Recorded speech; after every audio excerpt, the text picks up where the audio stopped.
What's your name? Even though we are pulling out in the Middle East, there's over 50,000 wounded veterans that we have now, and that's an unbelievable amount.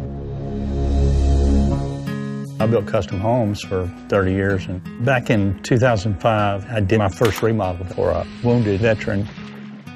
God put a passion in my heart to help these families. You know, these young men and women need a lot of help. Unfortunately, I don't know how to help in a lot of areas, but I do know how to build a home.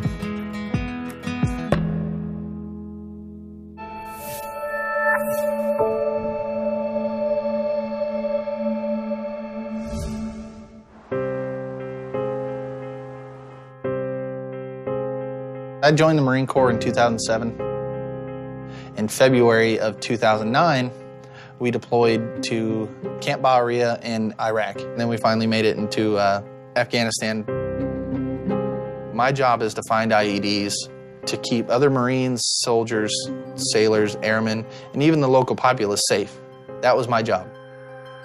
I loved it. I enjoyed every minute of it. We had another mission come down, and the night before we left, I had ended up getting on the sat phone, and I had called my dad, and there was just something about this mission that just didn't sit right with me. I just felt like something was going to go wrong. We had set up the night before. On the other side of the hill, you look down, and there's about a mile-long stretch of this little village where no one lived. We were going to go through there to clear it so the local populace could come back and live there. The next morning, we push out, and my buddy John had found IED in a doorway, so he was going to shoot his 203 into the doorway, which is the 40-millimeter grenade launcher that is underslung under our rifles. So he shot the 203. We waited for the dust to clear, and we came out from behind this wall, and I took about 10 steps. And then I woke up on the ground. My staff sergeant, even with the severe grade 3 concussion, popped eardrums. He was the first person to pull me over and put his knees on my femorals. They said that I had about 10 seconds to freak out, and then I did everything they said. My injuries originally, I was missing my hand. I was a below-knee amputee on here, so I still had my knee, and then I was a knee disartic on this side, so I had my full femur, but my femur was broke. From the time of the blast till the time I was loaded up on a helicopter was 34 minutes. But to me, it seemed like it went by like that. It's been almost 2.5 years. The guys who have been injured, we call it our Alive Day. So April 7th of 2011 is my Alive Day.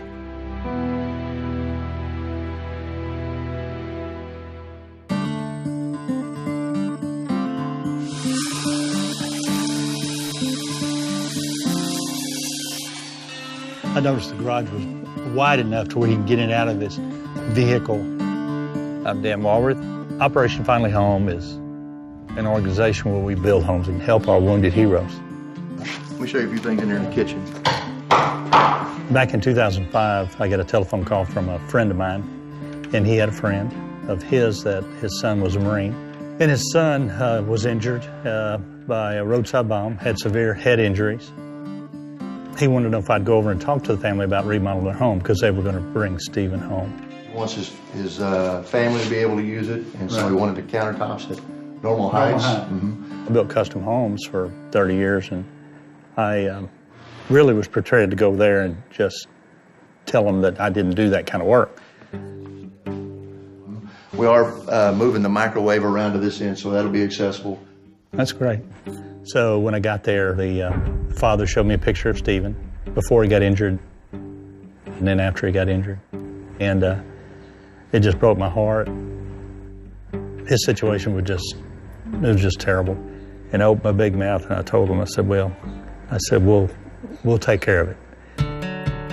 We walk back here to Master and show you a couple things. The job ended up being about a $100,000 remodel, but we didn't spend a dime. Everybody donated materials, time, labor. I think the only door in this house that's not oversized, accessible, would be the guest bathroom. So after we did that project, I went back to the guys and I told them, said that was really, it was something good. I said, maybe we need to reach out and see if we can help more. And so from there, it just kind of grew.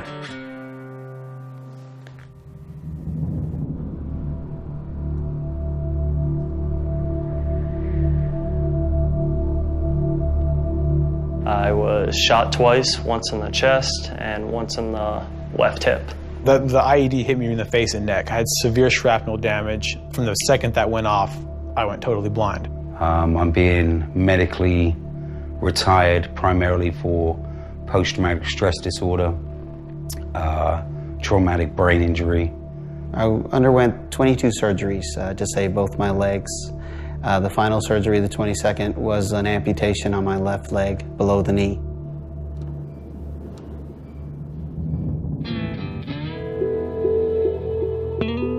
What do we have them show up at 11 and then he could do lunch with the guys and kind of talk to them and thank them for building his home?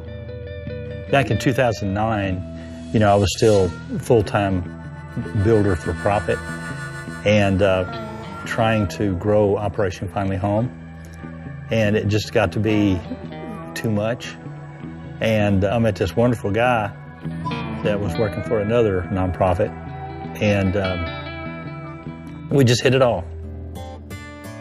Well, I'm gonna pass the ball to Dan, so I have no problem doing that.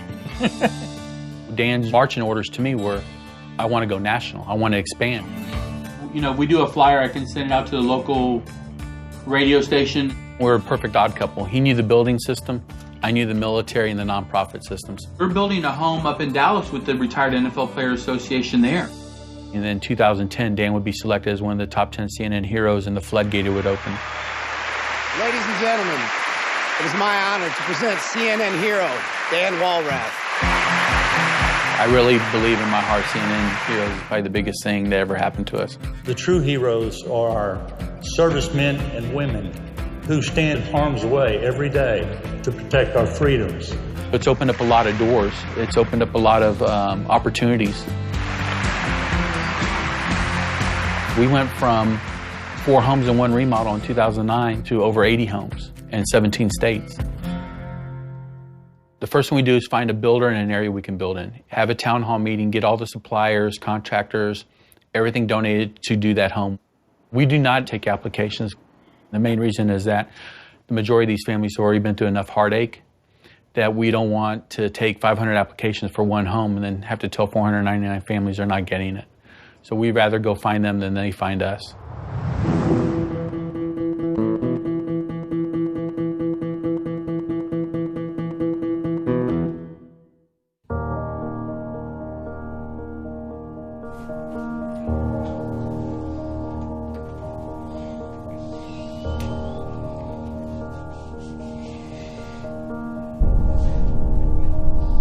I have my good days, I have my bad. At first, there was a lot more bad than there were good. There was one time I woke up in the morning and I looked at my dad and I was like, well, this is kind of, well, I won't say that word, but this is kind of, it's kind of crap. Those days you wake up and you're just like, I don't want to do anything. I don't want to go to therapy. I don't want to do none of this. The way I help myself through it is there's always this fact that I can't change what happened. If I could wish everything back, I would, but I can't, so why let it get me down? It's all you, buddy. All right, man. That's what I'm talking about. My brother lives with me. Whenever he found out I got hurt, he's been one of the bigger supporters in helping me through my rehabilitation. I got your track chair all switched out. When Kenny got hurt, it hurt really bad because I knew we couldn't do some of the things we used to do together.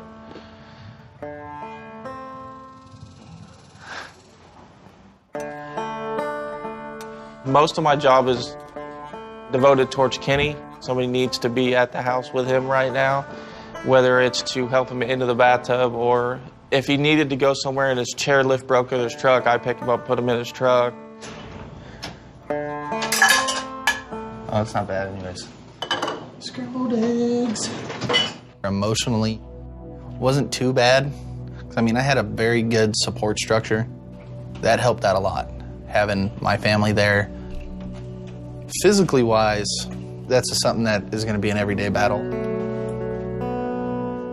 I'm 24. I want to be able to live by myself and to be able to do everything I need to do by myself.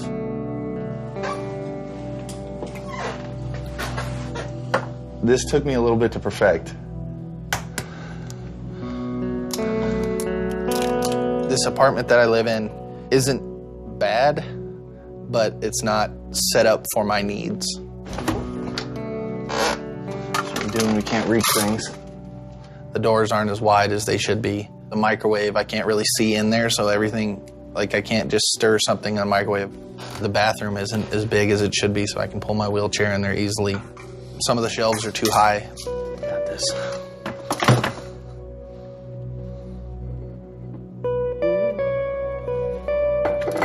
I'm always afraid I'm gonna drop it.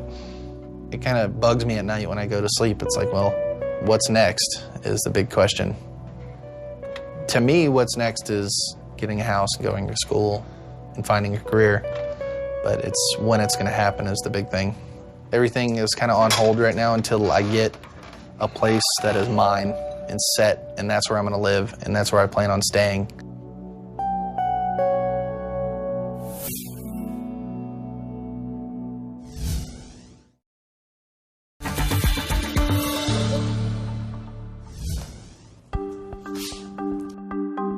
Finn, hey.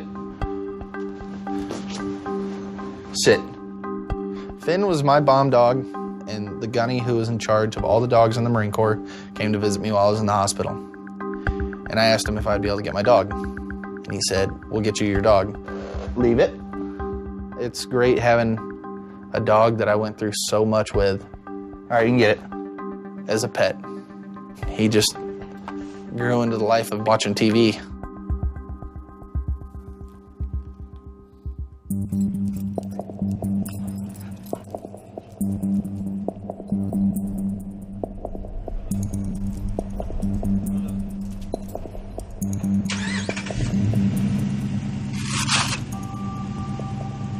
I'm going to meet with the executive director and president of Operation Finally Home organization I'm trying to have build a house for me.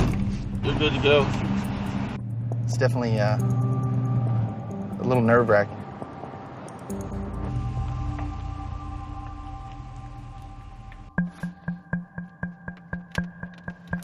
Come on. Good morning. How you doing, brother? Good to see you. Hi, Ken. Dan Walter. Nice to meet you, Nice Kenny to meet you. You know, what you've done is just amazing, and you and Finn, and we just want you to know your sacrifice has not gone unnoticed, you know, and we appreciate you very much. Thank you. I appreciate that. That does really mean a lot. Everybody's situation is different, so, you know, we don't have a set of hard, fast rules. We have to find families that, in spite of their injuries, are willing to move forward and make something of themselves. I know you know why we're all sitting here talking. Yes, sir. You know, unfortunately, you know, we're a small group, and, you know, we would love to be able to build a home for everybody. But with our resources, we just do what we can do, you know. And so if you received a new home, how would that help you? To me, it would be another part of my mental rehabilitation.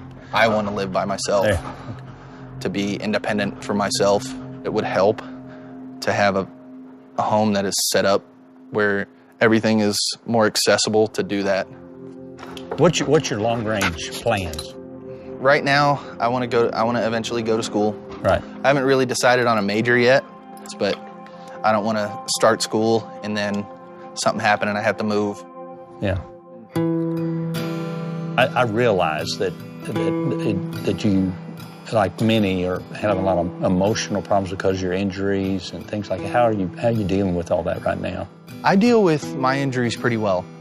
Yes, physically I'm different, but I'm not going to let that change me as a person. That's good. That's good. We're interviewing a couple more families, but the next step is we're going to do one final interview up in Dallas. So I'm going to send you that date. Go from there unless you have anything else. But you can call me and ask me any questions. You know that. I'll answer them to you. All right, brother. Again, I'll see you later on. Pleasure.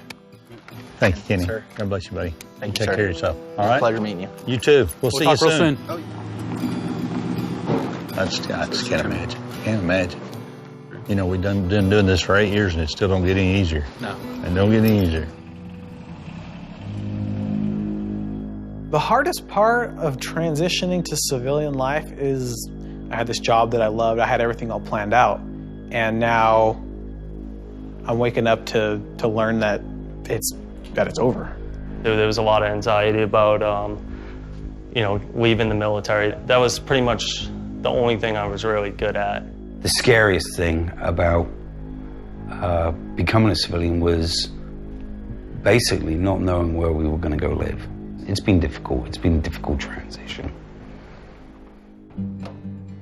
Hey, stranger. How you doing? Good, how are you? Good to see you again. Good to see you too. Very good to see you, man. How you been? You know, once we know that we have a builder and everything in place to start a new home, we contact the VA caseworkers. They have been dealing with these families for sometimes 2 and 3 years, and they really know the ones that are moving forward with their lives and not letting these challenges bring them down. We always like hearing about the new ones. Yeah. Boy, we got several coming up. We're going to have a build, if y'all want to write it down, Victoria, Texas. Mm-hmm. Nashville, we have another one coming up in Nashville. In Houston. Oh, I have such a good candidate for Houston. We're very interested in the family you sent me, the Stephen Jackal family. Mm-hmm. Is there any updates on him? I know he finally retired, fully retired, got his Purple Heart Medal presented to him. Yes, sir. He's out of the military now. I think he's still living in Operation Homefront, those apartments over there. Right. So, we're going to push forward and actually do an interview with him and meet him and the kids and the wife. Dan's going to meet him tomorrow. he's a hero, yes. Oh, absolutely. True American hero, Yeah. yes.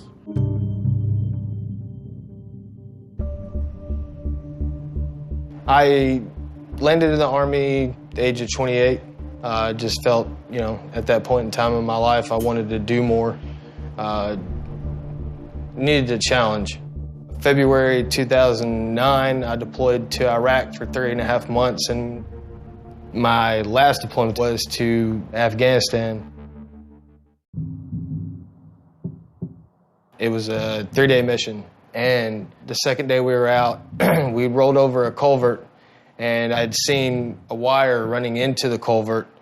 I told the driver to back up, and he couldn't hear me, and they initiated the IED on us.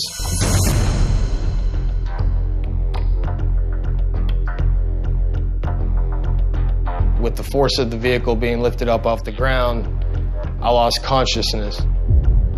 As I woke up, I tried to start moving my body, and that's when I realized my legs were broke.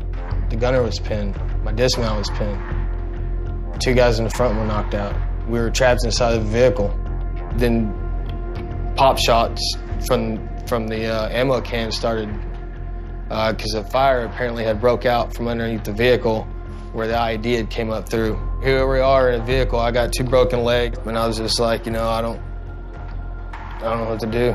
Is this it? This is how I'm gonna die.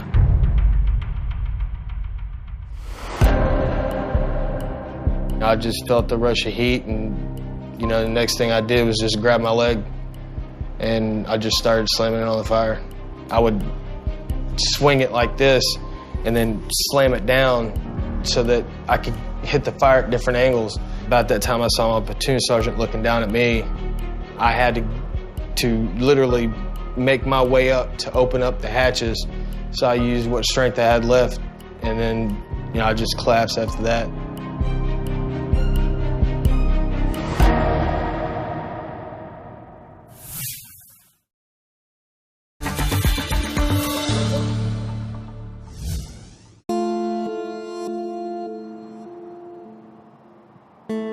One of the biggest challenges is transitioning from military life to civilian life. Yeah, let me make her a babu. Some of these guys have made 5, 6, 7 tours. You live that way 5, 6, 7 years. How do you expect to come back and just be normal again? I'm married to my beautiful wife, Adriana, and we have 6 kids. No. This is like the most stressful part for me right now. You're always going, that adrenaline rush of being in combat, coming back, being in combat, coming back. And then now it's like you've done all these heroic things and you're sitting on the couch with your wife watching Desperate Housewives. Come on. You know what I'm saying? Let's try Sunday. When you're depressed, you don't really think about the future because you're kind of stuck either where you're at or in the past. We were not prepared for this injury. It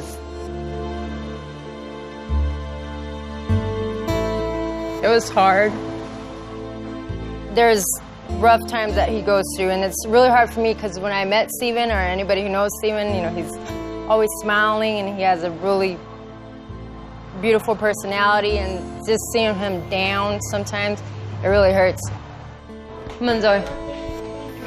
We live at Operation Homefront Village. They allow us to live here through transition before we receive our benefits, which has been quite helpful. You feel like you're in the unknown part because you're waiting for your benefits to kick in.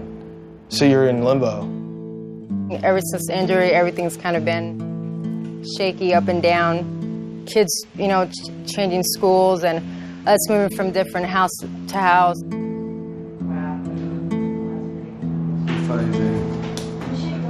I'm dealing with all this anxiety. I'm dealing with all this other stuff. But my family is so supportive of me that I'm always hopeful about the future.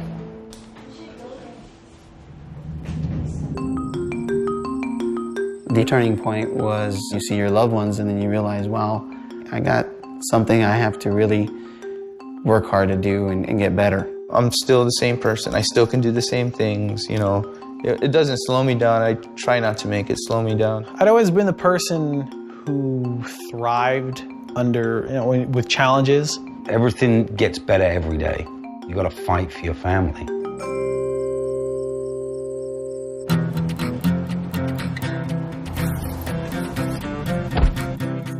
I started taking adaptive scuba diving, which is a class, you know, you just go in and due to your disabilities, you learn how to dive.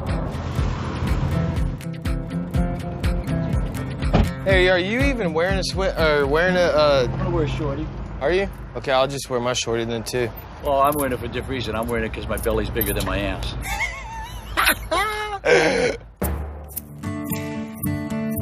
Getting in the water, it feels like time slows down. You know, you can relax and just dive. Dealing with pain up here on land versus no pain in the water, you know, where would you want to be?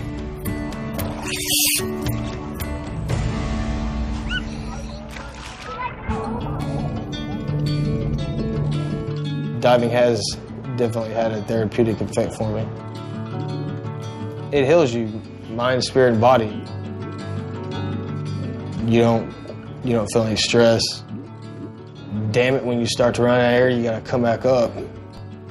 That sucks. Because you just want to stay down there, you know.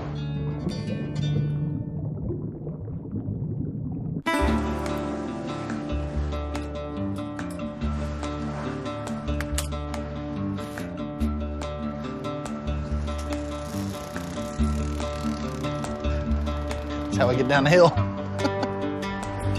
That first couple months, like, people would stare and stuff. And it took a while to be able to want to go out and do stuff.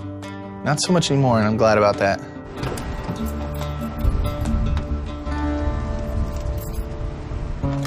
That was the biggest thing when I first got hurt, is because I wasn't able to drive. I was just really tired of having to have somebody chauffeur me around. They had to teach me how to drive again, basically, with hand controls. That was the starting of my turning point. I think it was 2 days after I got my license, I went and got my truck. My stepmom took me to go pick up my truck. I got in there, and she took a left, I took a right, and I just went for a drive. I like driving. And I got lucky that I didn't lose my right hand, because I'm right-handed. So I still can do a lot of things. The old driving hand on. It's just nice being able to get out. Gotta get the old oil change in the truck. I'm a little overdue on it.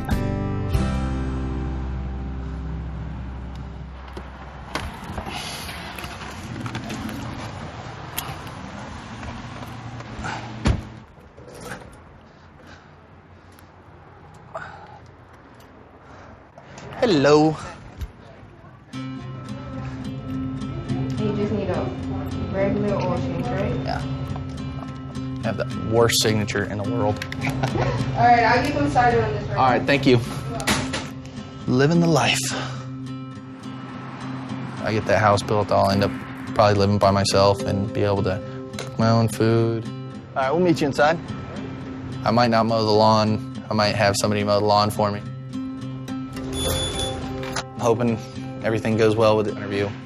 Thank you. But we'll find out soon, and I can't wait.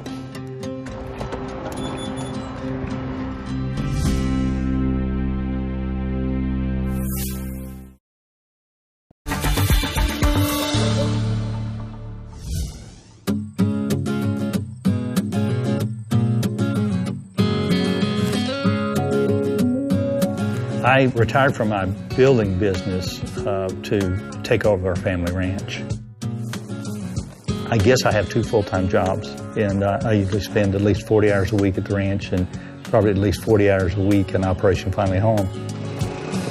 I make money here at the ranch. I don't make money at Operation Family Home. Operation Family Home, to me, is just a labor of love. You want some ham? I truly believe that, you know, family is number one. I've got such a wonderful wife, and she believes in what we're doing. Everybody get a roll? She knows how important it is, and she's been a big supporter in this journey. We were high school sweethearts. She was a junior and I was a senior. So we were just babies. Been married for 43 years.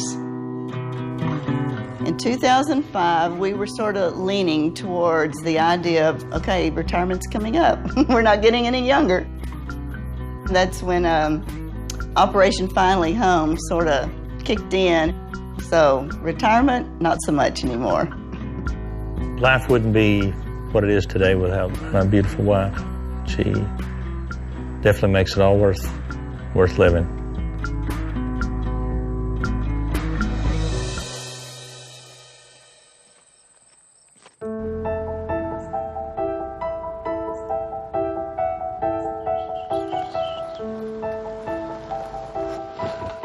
Hey. Dan Walrus. Steve Jacko, how you doing? Nice to meet you. What's up, stranger? How you doing, man? Who you got there? Jordan. All right. You want to sit down? Yeah, come over here and sit down. First of all, thank you for your service. And Adrian, thank you for, you know, I know that you've sacrificed a lot for him to go off and do what he does. But that said, what would it mean to you if y'all were awarded a new home? For me, especially the kids, it's like you get moved from here to there to here to there to here to there, and then it'd be nice to take a breath. I think we would be at peace because right now everything's up in the air. Everything's just, you know, and I don't know. I think it would be a big weight off our shoulders, you know. What we found out is when a veteran comes home, it's just a ripple effect. You know, we have family members that are developing secondary post-traumatic stress disorder because of the stress and anxiety they've been under trying to take care of the family. You know, the wife ends up having to be the caregiver, mother and father. You know, we've got the builder in place, we've got our property, but unfortunately we have, you know, different things we have to go through. And what we're going to do is invite y'all up to Dallas. I'll send you the details. Right. But that'll be the next interview is with our builder up there. Awesome. Yeah. You have a good day. Well, thank y'all so much for coming out. Yeah. And one of the things I always look at is how he looks at her and how she looks at him, you know, and how they connect. And you can see there's a lot of love and yeah, you can see that. Yeah. Unfortunately, the easiest part of this is finding families. The hardest part is deciding which one to build for.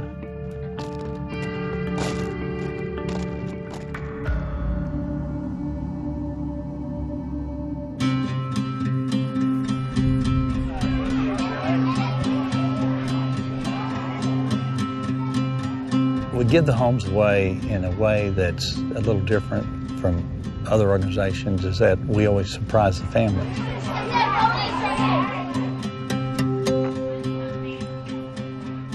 You look good. You do me off from here. Kenny's surprised. We had told him that he was coming to Dallas for a final interview. Everybody, the veteran is at the sales center. They're going to be heading this way shortly. This is Alan Dulworth. He's our builder. Hey. How you doing, sir? All right, how are you? Kenny. Nice to meet you, Kenny. We have to kind of lie to the guys, lack of a better way of saying it. Dan Walrath is running late. Okay. So instead of making you wait here, what I'd like to do is take your mom. Did you bring Finn with you today? Yeah, he's in the back. Okay, let me take your mom and dad in my truck, and I'll follow. I'm gonna put Alan with you, and we're gonna follow you, and just show you around the development. Okay. He wanted to know if he could bring his mom and dad with him, and so of course we said yes. Take a right here. Alrighty. So, is your mom and dad from this area? No, my dad is originally from Connecticut, but he actually lives up by Gainesville. Your son's wonderful. We've interviewed him a couple times. He's been great to deal with, got a great attitude. And just to pair of y'all, we're taking him out to his lot. Probably have about 200 people there and going to tell him we're building his home. Oh, wow. So I just want to tell you thank you for creating such a great son in his service.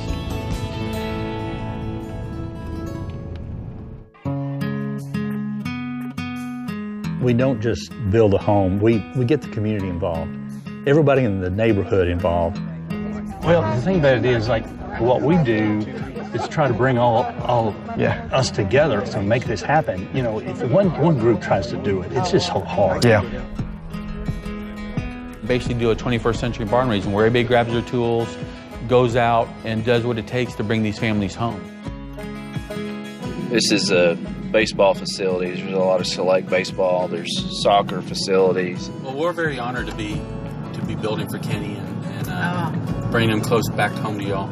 And Alan's actually going to build Finn a special doghouse in the back also. He's going to get his own special house too.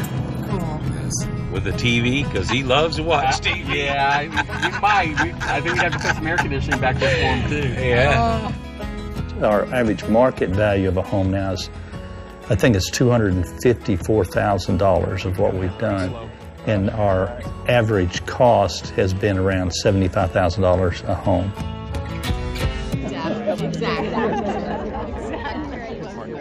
South Star Communities, this is a South Star community, has donated an acre lot. So he's going to have an acre of land. It's going to be a 3-bedroom house. He'll have a roll-in shower. He'll have the counters where he can roll underneath them. Everything will be accessible to him. That's awesome. Am I going left or right? You're going to go right. Already.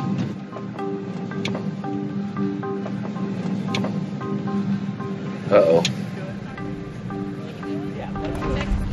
We got a lot of people out here. Yeah, we do.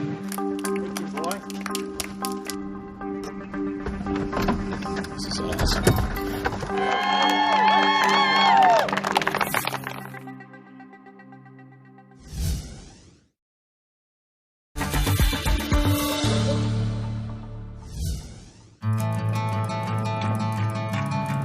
Uh-oh. We got a lot of people out here. Yeah, we do. Where am I going? What's going on here? Just turn, swing right here and park right by this tent.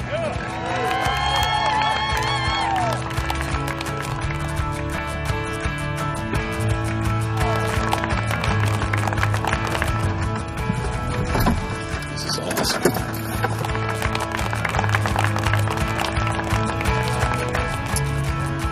Let me get this charge here. Congratulations, Ken. Thank you. It's going to be an honor building your house, brother. Thank you. Hey, kitty boy. Hey, brother. How you doing? Hey, you're finally home, brother. Thank you. Finally home. You okay? One of the things that I see every time that I'm able to do this, I see that look in their face. They realize they're going to be okay. The family's going to be okay. You deserve it, brother. You deserve it. Hey, folks, this is Dr. Kenny Kalish. Let's welcome you to his new home.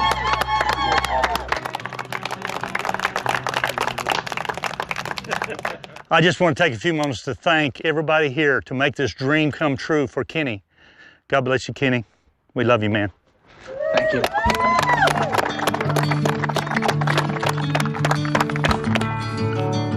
You know, I came here today expecting to do just an interview, a final interview for this house. And I pull over the hill and see everybody here, and it took my breath away. I don't really know exactly what to say. From the bottom of my heart, thank you. No, thank you. Thank you. Thank you. Thank you, Kenny.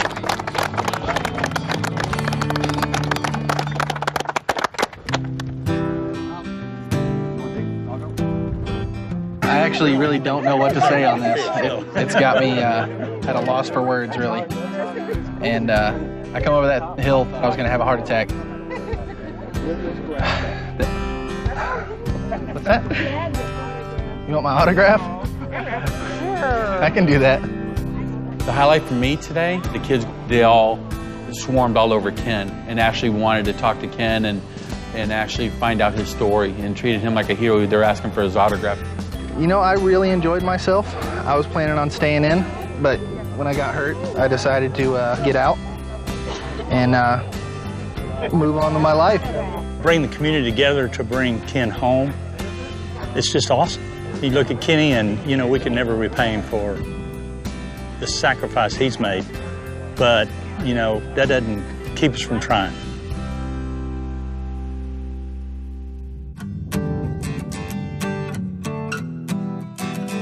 When we found out we were getting this home from Operation Finally Home, it was just disbelief. There aren't words that can describe the emotion.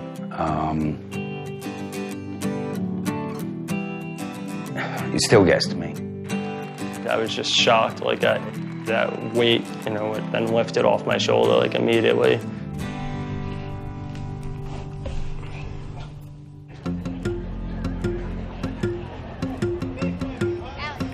You know, in the case of the Jackal family, we had told them they were coming for an interview. We told them that, oh, by the way, we have some tickets to a concert. One idea that I had was in my show I do a song called Moonshine Road. Thought after that, I'll tell my band we'll break, and I'll just say, you know, we have a real American hero with us, ladies and gentlemen, and, you know, I'd just like to take a chance right now to bring him out and let you say thanks to him. Kix, he's an amazing guy. He gets what we do. He understands. He believes in us. Really glad to be a part of it. Thanks for letting me. All right, guys. When we got there, we told them we had realized there was a friend of ours there that looked like he's going to be able to get us backstage. Would they like to go backstage? Of course, they said yeah. Still had no clue what was going on.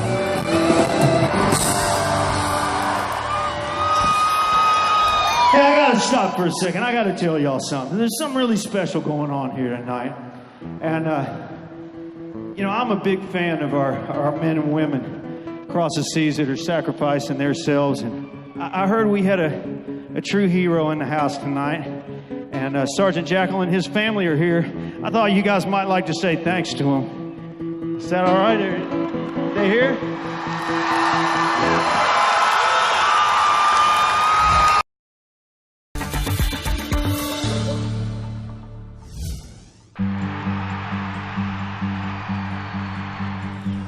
I heard we had a true hero in the house tonight.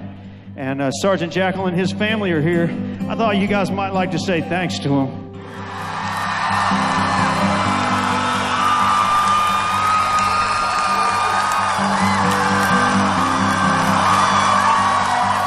Thank you, Kix. Well, I'm Dan Walworth. I'm with Operation Finally Home. I'm the president and founder. We build mortgage-free custom homes for our wounded heroes. Now, tonight, like Kix said, we've got a special guest here. We have Sergeant Stephen Jackal. It would take me half a day to list all the medals that this young man has received. His team run over, the vehicle is in, they run over an IED. And Stephen lost both his legs in that attack. The vehicle was on fire. And he saved his whole group. This is a real American hero right here.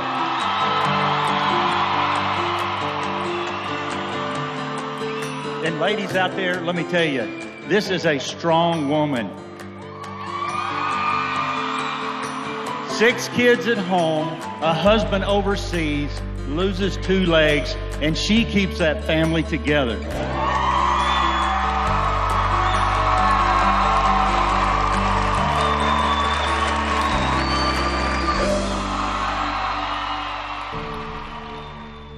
We are partnering with our buddy here at Kix Brooks and a local Dallas builder, Tim Jackson.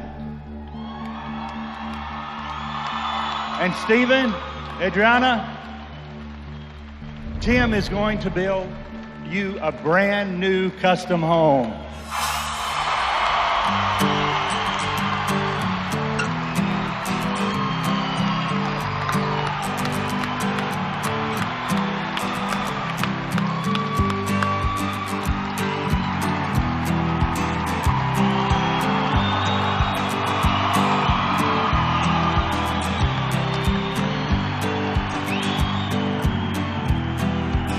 Let me introduce a true American hero, Sergeant Stephen Jackal.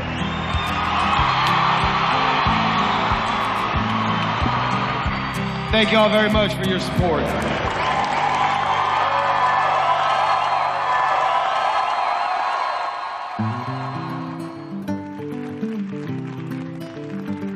You know, at Operation Finally Home, we're not just building homes, we're rebuilding lives.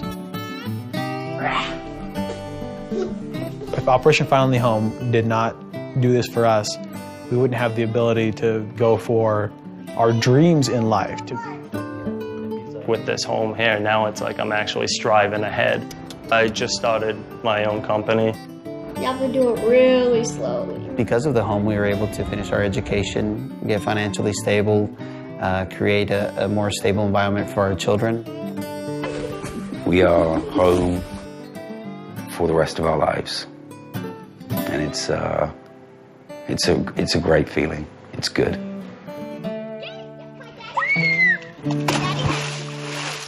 You know, at Operation Finally Home, our goal is to provide a new home for every wounded veteran and his family. I know it's unrealistic. You know, we know we can't save them all, but we're going to save as many as we can.